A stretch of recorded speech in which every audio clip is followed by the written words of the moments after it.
Okay, Dan Cunningham, District Chief, Chicago Fire Department, DANCUNNINGHAM.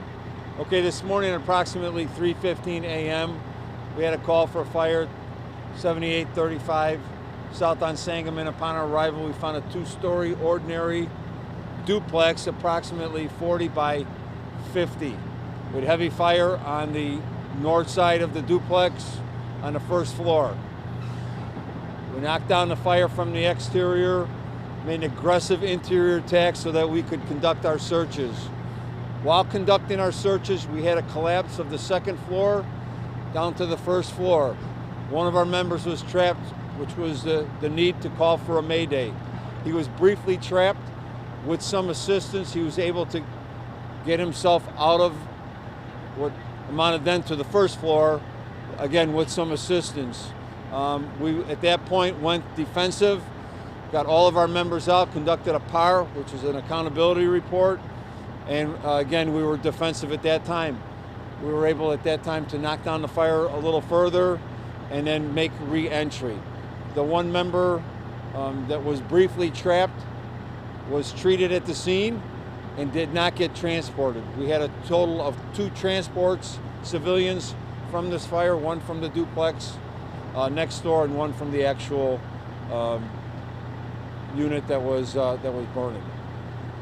The members here did an outstanding job, first to start with by making it aggressive interior attack to search for victims, and then when something terrible happened, as it did during this search, we were able to get our member out in quick order.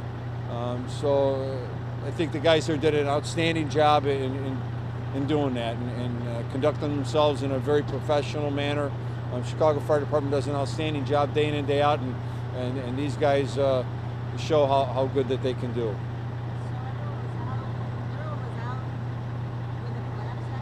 Pardon me? The occupants were out? Yes, the occupant, unbeknownst to us, the occupant had self-evacuated prior to our arrival. Talk more about this Mayday situation, the details of, who was where and what they Okay, we had, again, I said we were in the process of extinguishing the fire now from the interior and conducting searches of the unit. While conducting searches on the second floor, there was a collapse of the rear that went from the second floor down to the first floor.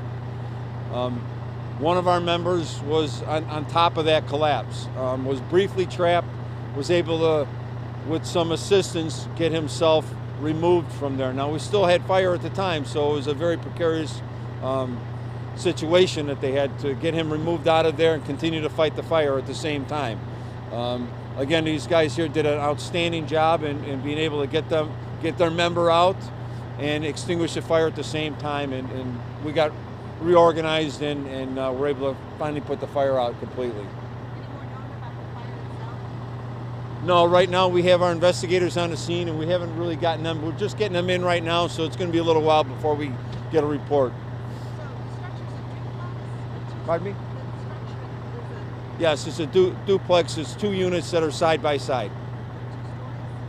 2 stories? 2 floors each unit, and they're side by side. We have our first snow of the season, and it doesn't look like it impeded you today, but as we go into winter, do you have any concerns about winter weather and fighting fires? Well, winter weather is always a challenge, and so is the summer. Anytime there's extreme weather, it's quite a challenge. So that's. Any concerns for the public? Pardon me? Any word for the public? The main word to the public is, please make sure that your smoke detectors are operational. Check them on a regular basis. 2/3 of fire fatalities occur in structures that don't have working smoke detectors. And that stat is year after year. Wherever you go throughout the country, you'll find that. So please make sure that those smoke detectors are working and operational. Were there any here? It's still being investigated.